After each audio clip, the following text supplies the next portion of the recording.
Hi, I'm Warren. And I'm Adam, and we work for the Sanguine Writing House, which is the UK's leading provider of online and in-person mystery and strategy games. And this is the next episode of Minefield. And today we're joined by Debi Roberts from the OLLIE Foundation. So I just want to start by saying welcome, Debi, and thank you for doing this. It is an honour. So if you just want to tell us a little bit about yourself and your background. Oh, thank you so much. It is so lovely to be here. I've been so excited for this. So, yeah, my name's Debi Roberts, and I can't tell you, I'm so proud to be the CEO of the OLLIE Foundation. OLLIE is a suicide prevention charity. I've actually worked in education and youth work, well, forever really, but always with an interest in well-being and what gets in the way of that. My background is I have a master's in emotional literacy, and I think I'm one of the only people in the world using actually a business methodology called the theory of constraints, used for improving the bottom line within businesses, and I use it in suicide prevention. I'm an author. I'm published through Routledge. My book is Storytelling for Better Behaviour, and I also create curriculum. So I've created a wellbeing program which is delivered through the OLLIE Foundation. I'm also just super proud to be the trustee of, or one of, a group of trustees for a student-led charity called Students for Students, which is an amazing little charity. They take university students and they deploy them as tutors within local primary schools, supporting children in year 5 and 6 who are at risk of transitioning into secondary without the needed numeracy and literacy skills to make the most of that opportunity. They're a wonderful little charity if anyone wants to look them up. And I also volunteer as a country director for the global educational charity TOC for Education. I guess my goal, whether I'm working with an organisation or a family or even an individual, is really to support courageous conversations, to help people look at the conflicts in their lives, look at the obstacles and overcome them, get over those things that are tripping them up. I have 3 grown-up children who live in San Francisco, Munich and London, which means I get to travel a lot. And that's probably probably enough for now. So thank you for having me on the show. It's a real honour. No, it's great to have you here, Debi. So just talking about the OLLIE Foundation, what is OLLIE Foundation and what does it stand for, and how was that kind of set up? Thank you for asking. So the foundation is a UK charity set up 6 years ago by 3 parents who tragically each had lost a son to suicide. They met in bereavement counselling and they vowed to do all they could to stop another family going through what they were going through and continue to go through. And OLLIE actually stands for One Life Lost is Enough. Now, when they were setting up the organisation, they wanted to understand, well, where do our children, where do most children spend most of their time, which for most people is school. And they wanted to understand, well, what do teachers know about suicide prevention and intervention? And what they discovered was very little, in fact. When I joined the board, it was not a great thing to have to share with them that reality is true of their GP and the wonderful consultants and nurses in A&E.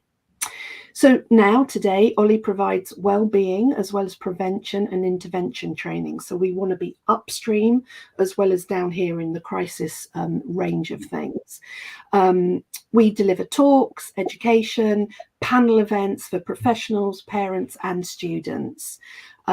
We offer a range of exclusive training, but also those things that we're also familiar with, like mental health first aid, which I know is so important to both of you and that you fund in the community, which is amazing. People obviously have to eat and pay their bills. So although we have some costs as an organisation for the small team that we employ, wherever possible, we keep those costs to a minimum. So for instance, we don't have an office, we all work from home. And that allows us to continually offer fully funded training for students, for parents, for anyone with long COVID. And actually, if I'm honest, anyone who needs a free ticket. We believe despite the fact that we need to eat and pay our bills, we don't want to profit from this information and from the information we can share with others. In fact, as an organisation, we actually want to make ourselves redundant. We host panel events with experts to explore suicide prevention and risk factors from the perspective of an at-risk group. And these are always important events that inform the discourse. So, for instance, things like the trauma of relinquishment that we held with Gabor Mate, and then again earlier this year with Paul Sunderland. We've done lots of talks for the ASD community, looking at risk factors within Black and Asian communities. So we're always trying to sort of put a spotlight on where risk exists and what we can do better. Incredibly, during the pandemic, we trained over 5,000 people because, like you, actually, we believe we're communicating in a different way. We exist in a different way now. And we knew that this was vital, that we wanted to be wrong, but we were ready. We wanted to be ready in case the pandemic became what we all now know it became. So we transitioned all our work from being face-to-face delivery to online. And as I say, we've trained over 5,000 people since the pandemic began. So that's something we're quite proud of. That is just an amazing feat, really. And yeah, just amazing. How is it then that you became involved with the OLLIE Foundation? So I had been working in youth work for a number of years. I did that because when I did my master's and when I wrote my book, I didn't want to be this person over here that was talking about it. I wanted to be this person on the ground working in it as well. So that was really important to me. And I supported a number of young people to write a report which has been, wow, it's been used so many times. It's been quoted in Parliament. It's been used any number of times. It looked at the well-being of young people. And this was back in 2012. And because of that, I was just known to, quite a few people locally where I am in Hertfordshire and where the OLLIE Foundation sort of our epicenter is. And so the board or the founder asked me to come on as an advisor, and then I became a trustee. And then a couple of years ago, they very graciously asked if I would work full-time for them as their CEO, which has been an honour to do. This is a very kind of generic question, Debbie, but do you think that the conversation and shift is happening in terms of suicide prevention and mental health awareness? Are we as a society normalizing conversation, or do you think there's still a long way to go? That isn't an easy question to ask, and I'll tell you why. Sorry, an easy question to answer. Because from where I sit, I think some of the questions we're asking are not always right. I'm interested in the great efforts that we're putting in to ask people to talk, to reach out, to feel comfortable to speak. But what concerns me is, what are we doing on the other side? How are we ensuring that the people they reach out to know how to respond, and how they respond effectively? And part of what complicates this further is the assumption that suicide is always indicative of mental illness. Because in my opinion, it is not. It is absolutely not.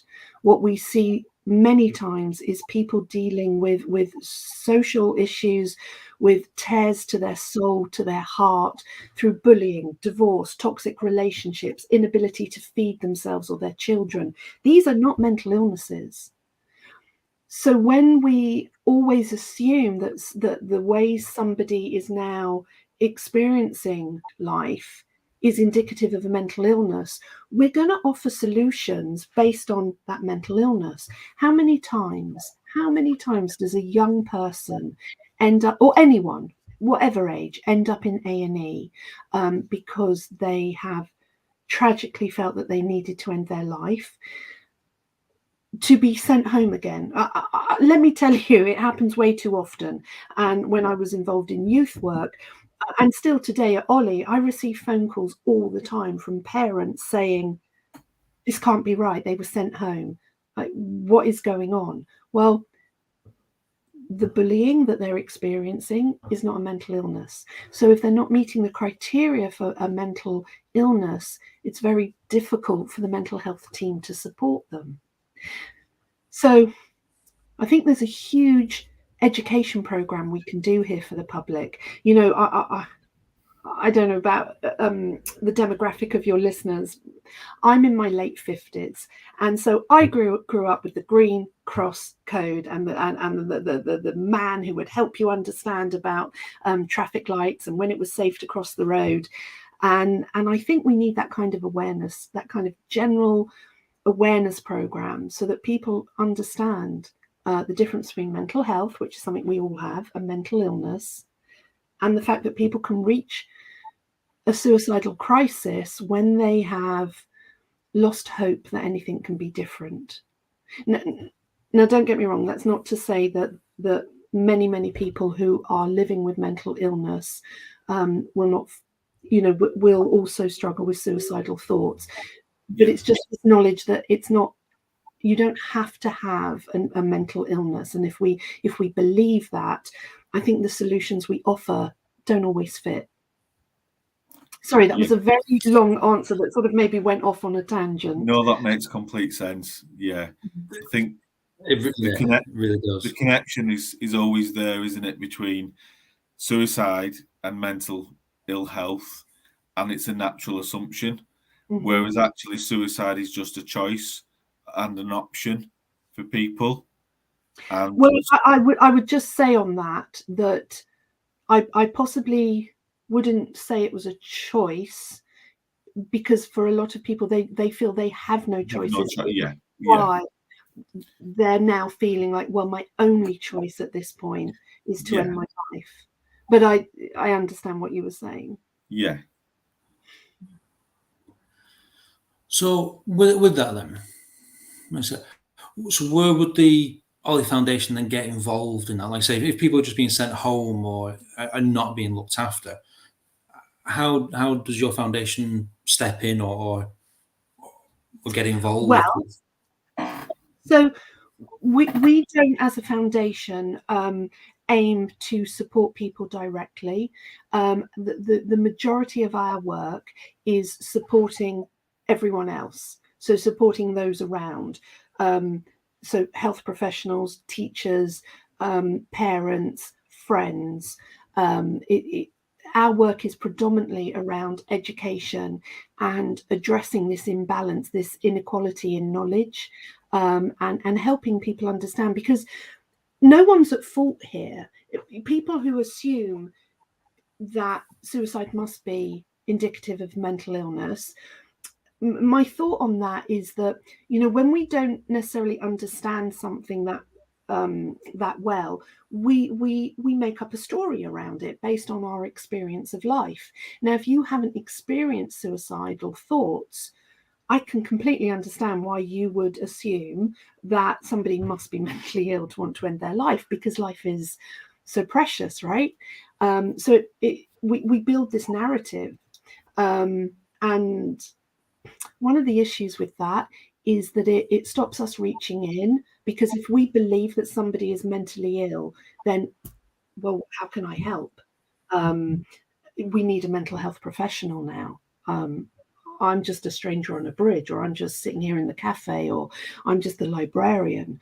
But the truth of the matter is, we can actually all be that tiny bit player in somebody's film. We can all be that player in their story that keeps them safe for now. And so, as I say, predominantly the OLLIE Foundation is around supporting everybody else. Now, we do sometimes get calls from, and it's usually parents or friends or brothers and sisters of people who are in crisis, and we will talk them through, just spend a little bit of time supporting them to know where else they can go. So we will signpost them to all the other incredible statutory and charity organisations that will support them better and the person that they're worried about. We've just had a comment from somebody there that is watching Debbie, who says, "Hi Debbie, the OLLIE Foundation helps you to help somebody else. Their training is amazing." Oh, thank you. Thank you so much. Yeah,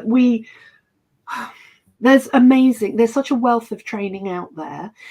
Some of it is face-to-face, some of it takes several days, some of it is much shorter and is 1 hour recorded online sessions, like from the Zero Suicide Alliance. There's a wealth of things out there, and we try very hard on our training to signpost people to all of them, because we really believe that you'll get a nugget, you'll get a different flavor of information from everyone. So thank you so much, because we've tried so hard to make our training as accessible and as useful to everyone as possible. So thank you for that comment. I really appreciate that. It's good talking about. Sorry, Warren, carry on.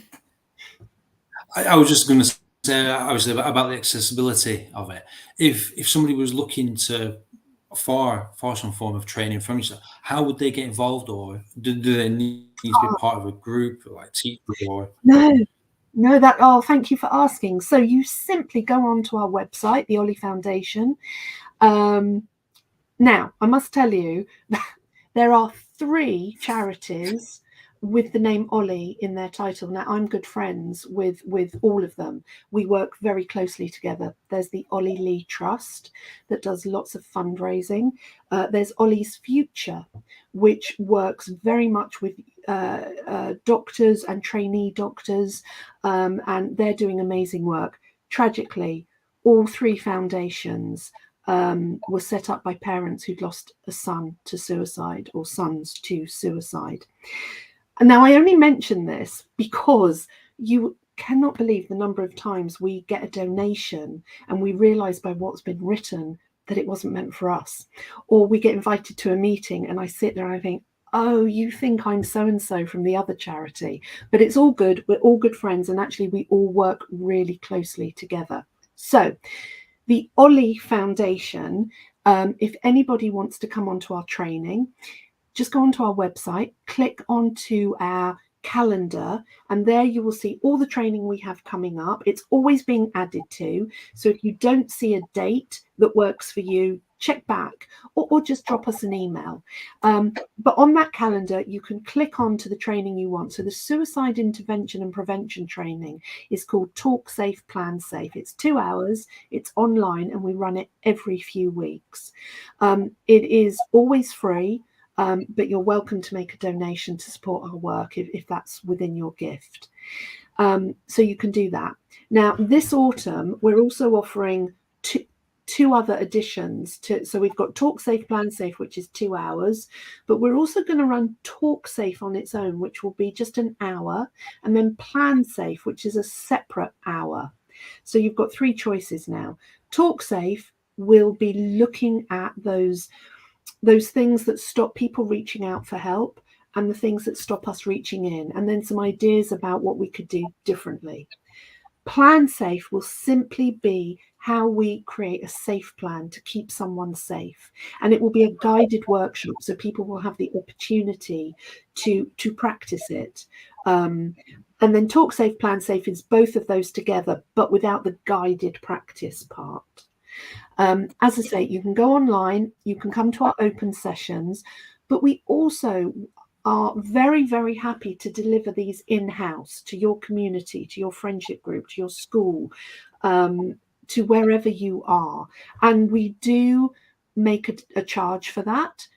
We keep it as low as possible. But again, if you are, for instance, a school or a college or university and you don't have the budget for this, well, then we are able to support you by working with the OLLIE Trust, who have a bursary for educational settings to access our training.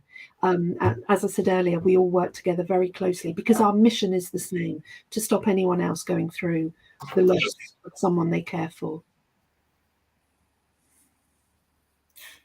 And yeah, I mean, it's not just, I think, people think about training and it being for professionals and people who work within certain settings, but if we all have those skills of being able to talk and plan and create a safe space, then it's everybody's responsibility, isn't it? It's not just on the people who we deem as professionals. We all have a role to play. Absolutely, Adam. And I must tell you a really quick story. We had a lady come onto one of our trainings, and she wrote to us shortly afterwards. And she said, when I arrived, came by train, and I saw somebody sitting in the station. And I walked past them because it wasn't my problem. I was in a rush. I had to get to the training. Having completed the training, and now my radar is finely tuned to those people that may be in despair. And also it gave her the confidence. And she stopped and she spoke to that person who was sitting on the platform, not on the platform, in the station. And she was able to have a really useful conversation with them. And actually, she discovered they were in crisis. It wasn't just that they were sitting there hoping people would buy them a coffee or give them some money. They were in crisis, and she felt confident to sit with them, get that information, and then wait with them while those that were in a better position to support that person could arrive. That's the difference this training makes. You cannot, we don't let people go away thinking, right, now you can fix someone. We're not giving you a magic wand to fix people. Invariably, people need to fix themselves. And that takes me to another point, which is, we're sort of living in a mental health version of the Wizard of Oz. We're all trying to get somewhere to be fixed. We believe that we need someone else to fix us. And although that may be true for some people, and that some people will need some help, and thank God for all those who've trained and have those qualities and skills to be able to do that. But I just want to remind us all, Dorothy always had the red shoes. She could always go home, right? She just didn't know her own power.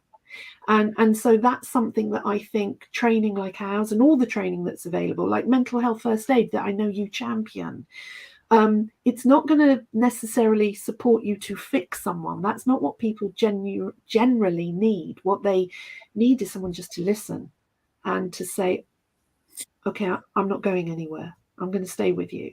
In fact, I don't know if you can see this. So I have this was drawn by a mother who lost her son to suicide, Zoe Strickland. I have this everywhere. It's pinned up here. It's all over my office. And it just says, I'll stand in the rain with you. And that to me is what we're trying to support people to do, to say, your umbrella's big enough for two. Let's stand in the rain with someone. And if they need more, let's know where to signpost them to. But we don't have to fix them. That's a longer journey. Right. Well, that's it. Like I say, it is just about being there for people sometimes, isn't it? And letting them know that we will listen, and we'll just spend our time with you, and just reaching out and being a friend to a certain extent, really, isn't it? And that's what people need. And it's something obviously you're training people. Sorry, I'm so sorry. I cut over you. I'm so sorry. Please carry on. No, I was literally just finishing. I was just going to say that's all we need sometimes. And your training helps people be that friend for people. Yeah, to have that confidence. And what we do in our training is we're also very clear with people what their boundaries are. And so although we will show people how to create a safe plan with someone, or how they can be a good active listener and support someone, and hold that umbrella and be in the rain with them, we also remind them how they maintain their boundaries. Because if you do a safe plan, or the way we show people how to create a safe plan, it also allows you to do that. So for instance, saying, look, let's look up what services are available throughout the night. Because the thing is, I'm not going to be awake. Like if you wake up and you're feeling absolutely desperate at 3 a.m, it doesn't matter if I keep my phone by my bed. The way I sleep, I'll never hear it. I just won't. And I don't want you to be ringing and I don't hear my phone. And that's why we need to check out these. So let's have a look. Let's see, which ones do you think you'd feel comfortable ringing? So we're being supportive, but we're also putting a boundary in there. We're not saying, listen, it's 5 o'clock Friday. I'm back in my office Monday 8. That's when you can next ring me. We're saying we're doing it in a much softer, gentler way, and allowing that person to understand. I just can't. I won't even hear it, and I can't run the risk of you ringing me and me not hearing it. And for me, that's I think anyone can understand that. And what I would also advise people to do, check though, you might look online and see. So I don't know, Adam, Warren, if you've heard of the incredible Hub of Hope. It's an online mental health directory. So wherever you are in the country, you can find things that are local to you, national, and it's a whole directory of all sorts of support agencies. I always recommend to delegates that come on our courses, check everything out yourself. If you're recommending the Samaritans, if you're recommending whoever it is, give them a ring. Because the Samaritans are amazing. Thank goodness they exist. And they're particularly great for that person that wants to be heard. Yeah. But not everyone wants that. Not everyone wants to talk necessarily. Some people just want to be told what to do, so we need to know what the service is that's being offered. So I always support people to think through and also to check. It says it's 24 hours. Lots of things have changed over the last year. Is it still? Are you reading an updated piece of information on your browser, or is this not up to date? So we really encourage people. And then when you're with someone, so Warren, if you were talking to me, I would hope that you would say, should we just check them out now? Let's have a look. And you could do it on your phone, because what I might agree to when you support me, I might not feel comfortable doing on my own. So, it's almost like a dress rehearsal. We're not going to ring them now, but let's check out the website. Let's see where the number is, so that should you need it, you know where to find it.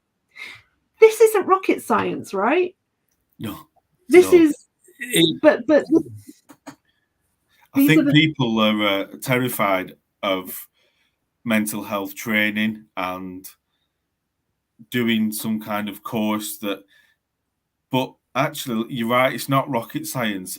No. It's human behavior, it's empathy, it's being able to stand with somebody, and nobody should ever be afraid of attending training or learning some really important skills that could help somebody else. And it's just common sense, a lot of it, isn't it? And if you can talk to your friends, your wife, your husband, your partner, you can talk to anybody, and sometimes it's not about talking, is it? It's about listening as well.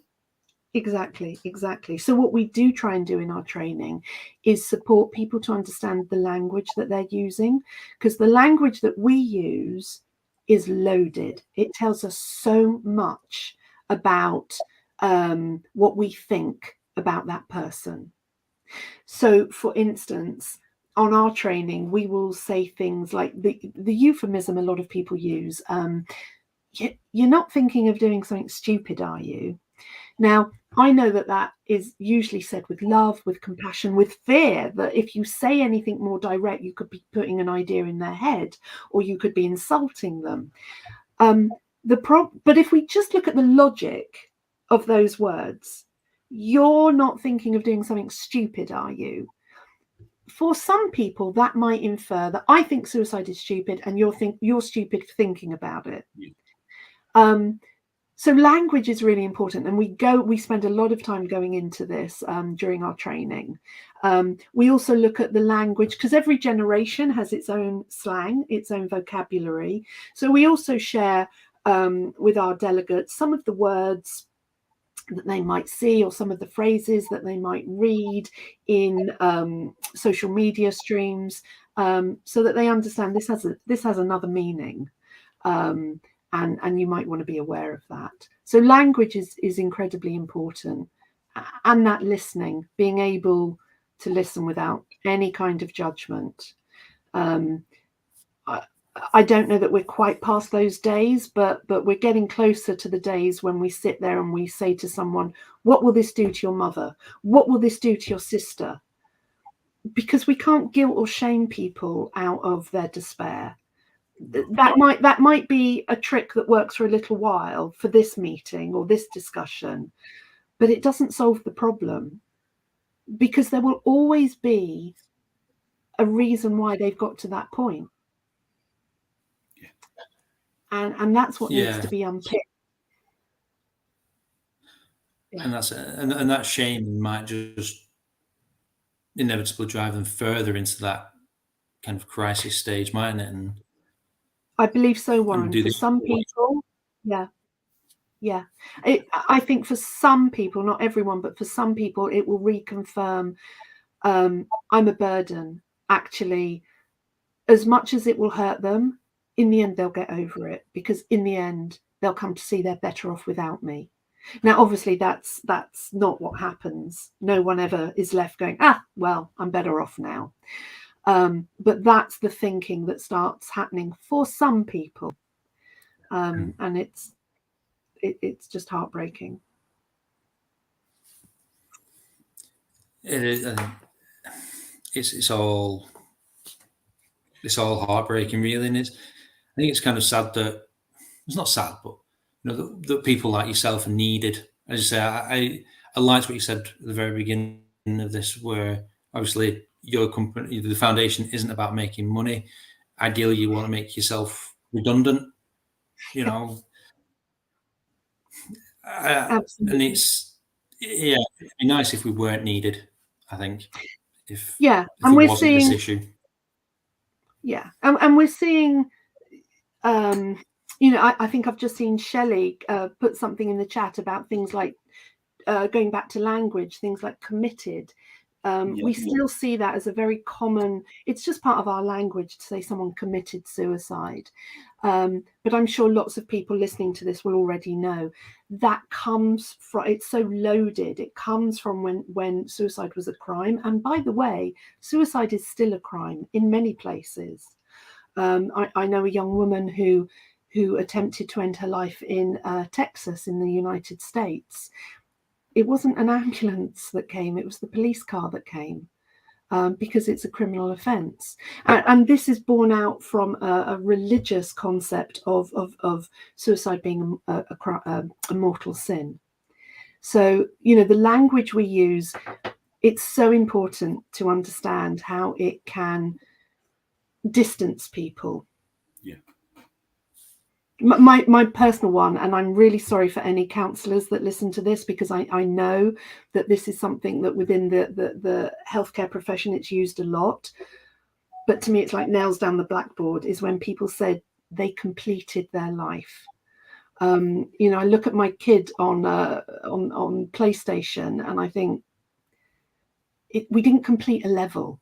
It's not completed. It's a personal one for me, but when I share it, a lot of people agree and they go, oh my gosh, yes, that makes sense. I think let's just use plain language. They died by suicide. They took their own life. These other words aren't that helpful. I do know that not everyone agrees with me on that, by the way, but I'm just sharing it. Everybody has a life to live, don't they?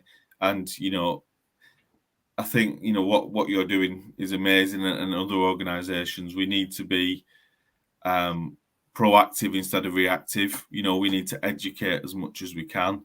Educate young people before they become adult males and adult females that are going to have issues and maybe in crisis.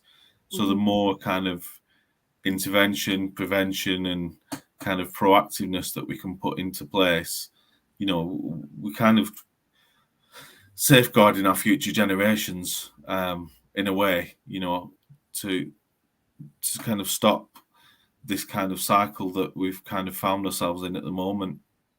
Well, this is so interesting, Adam, that you talk about this as in the moment. So we did, one of our panel events was with an amazing PhD student, Ella Sabrini. Her thesis, her PhD studies looked at suicide across history. Now, I could have talked to this woman all day long. I found it so interesting. What she has helped me understand, and what her work is helping everyone understand, the statistics of 3 out of 4 suicides are male has been constant throughout history. Now, if we were in the 18th, 17th century, do you know who we'd be most worried about? Do you know who our public health, if they existed, would be talking about and having campaigns for? 7-year-old children. Really? Wow. Because 7-year-olds, that was the age at which you got taken or sent from your mother and put into service, stuck up chimneys, whatever it was that you had to do. It was our 7, 8, 9-year-olds who were suiciding more than any other age group. Suicide has always been part of the human existence. And actually, Ella, if anyone looks up her work, she's on LinkedIn, she's amazing. And we have that session. Yeah, it's a great one to listen to. But she helps us understand that this has always been part of the human condition because we have always had challenges. We have always had events in our life that lead us to a point of hopelessness.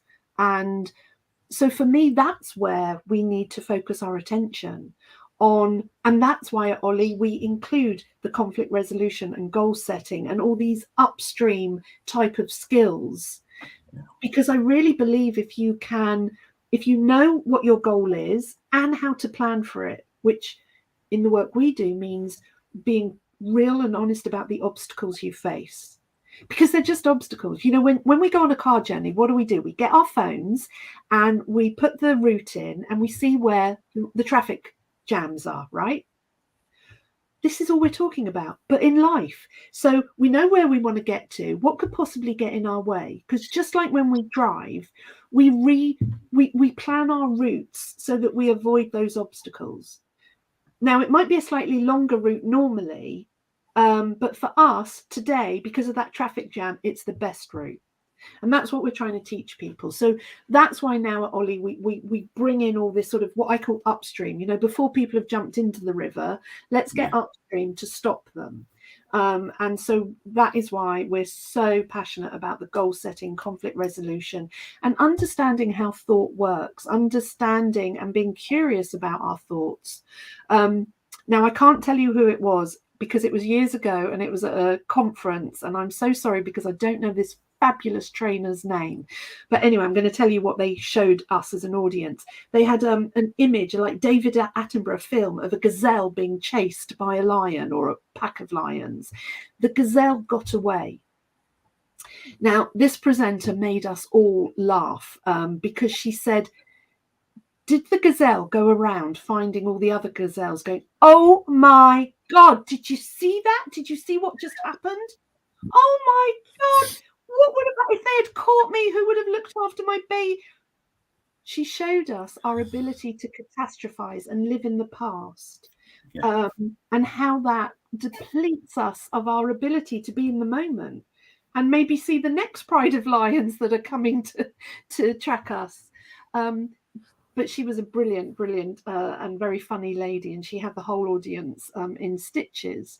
But the truth of the matter is, humans are designed to manage stress, but the stress that we encounter, because of the way we play it back on a loop and catastrophize and just worry again and again and again, and we tell ourselves these stories, and we tell ourselves these stories that we're not good enough, that no one likes us, that we're too short, fat, tall, thin, too clever, too stupid, whatever it is. Our thoughts become our backing track. And the way our brains work, as much as I understand the way our brains work, is that they're not so good at telling fact from fiction. So if you tell yourself you're too stripy, our brains are so fabulous that they will notice that day you walk down the road past that slatted fence, and the sunlight casts a shadow across you that gives you stripes. And that's the evidence we need. So just if we go around saying no one likes us, how do we enter a room? You know, I talk to this with young students all the time. How does the person who hates themselves enter the room? It's usually head down, not making eye contact, and they go and sit away from everyone. Now, put yourself in the shoes of the other people in the room. Someone's just come in, not made eye contact, not smiled, and go and sat away from you. And you just think, oh, what's up with them? What, we're not good enough for you? It becomes a self-fulfilling prophecy. And your belief that no one likes you does, to some extent, influence how you show up in the world in a way that guarantees that you will get that response from people. Now, I know I'm speaking generally. This isn't true for everyone. But understanding all of this, I just think it's like magic. When we understand how these things work, it can support us to be stronger and flourish and get the best out of the world in which we're living in. Absolutely. Yeah. I've just silence with all that, haven't I? It's it just makes you think, doesn't it, when you look at things from a different perspective and you hear somebody's perspective, and it kind of clicks and resonates and makes sense. And I think anybody who's watching will be kind of sat staring at the screen in the same way, going, that makes so much sense, you know, and that's just, that's amazing, Debbie. I think, you know, the way that you explained that was really, really, and that will resonate with a lot of people. Well, look, could I use your platform and hopefully resonate with a few more people about something that's really important to the OLLIE Foundation right now? So we're very interested and very concerned about the number of people taking antidepressants who don't have the support around them that is needed. Now, let me just explain. We absolutely encourage everyone to take the medicine they need, and that's absolutely right. But we've been working on something called a safer prescribing pathway. It's something we've created, and we've been talking to anyone who will give us 5 minutes to listen to us. Because just like antibiotics, we want this neutral conversation. So if you have an infection and your doctor says you need antibiotics, we have a very non-sensational conversation, don't we, around, listen guys, if you get an upset tummy, you can live with that, but if you get a rash, we need you to be coming back to the surgery. We need to know about that straight away. Most people are not aware that antidepressants have had a black box warning for over 10 years. That means that one of their side effects is suicidal thoughts. Antidepressants can, for some people, cause deepening anxiety, depression, and suicidal thoughts. Doesn't mean that is going to happen. It is a possible side effect. But we think we can do better. We think generally we can do better at having those neutral conversations like we do with antibiotics. If you've got a bacterial infection, you're going to take the antibiotic, right? So we don't want anyone to stop taking the medication. But what we do want is for people, and essentially it's a safe plan, just like we use in suicide prevention.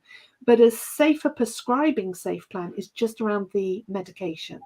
So it's a more, as I say, we always want it to be neutral and supportive, but a conversation around the possibility, however small, that you could feel worse before you feel better, and actually you could feel really badly. And should you're also going to be in a position where you're going to find it hard to reach out for help. But in this safer prescribing pathway, we're going to have an agreement that if you feel like that, and we're going to write it down, we're going to have it on your phone, we're going to have it where you can see it and remind yourself that if you're feeling that overwhelmed, you are going to come straight back here to get the support you need, because we either need to change the medication, reduce the amount, we need to do something. Yeah. And the reason this is so important to us is, frankly, we can't bear to take another call from a parent that says, my child who just finished university, or whatever age they're at, who had so much ahead of them, who on, you know, when you looked at them, had so much going for them, and they've just ended their life. Oh, and by the way, in the conversation, they happened to mention, we know they were struggling because they just started antidepressants. And I sit there with this knot in my stomach thinking, okay, which one was it? Was it as a side effect of the antidepressant? Or was it because of the circumstances that brought them to take the antidepressant? And honestly, it makes me want to cry to think about that, because it's just heartbreaking. And we can do something about that. We don't need to hide. We don't need to scare people. They need to take the medication that's going to support them. But just like we do with antibiotics, we need people to be aware and to know what they should do should they have these side effects. So if this platform helps me share that message, and if anyone listening wants to know more about it, please reach out to us at the OLLIE Foundation. We have this whole pathway written up. You can use it in your community groups. We're hoping we're going to receive a yes for some money that we've asked for, so that we can go around to universities across the country and support students to understand this, because I don't know if this would be, you know, something that you're familiar with, but students around this time of year are being handed antidepressants left, right, and centre just to get them through to university. And it just breaks my heart to think that they might not be aware, and their parents might not be aware of the reality of what they're doing.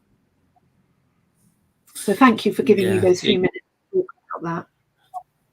No, you're more than welcome. We actually had a guest on a couple of weeks ago, again saying a very similar kind of thing, because he'd been prescribed antidepressants, and it wasn't until he was on those that, as a side effect, he started having suicidal thoughts. And as you say, it's because we've got so many chemical indifferences in each and every body. You don't. It's hard to know what levels you need to be at, which is the right medication. And as you say, the medication is needed, but it's just finding the right combination for that particular person. So having that safe plan around the medication, again, it's common sense. Makes sense. And it should just be. Yeah. To be common knowledge, shouldn't it? And I just want to give a shout out to the incredible people at Sean's Place in Liverpool. They're a community setting for adult men who are struggling for whatever reason. So they've now embraced this idea of safer prescribing.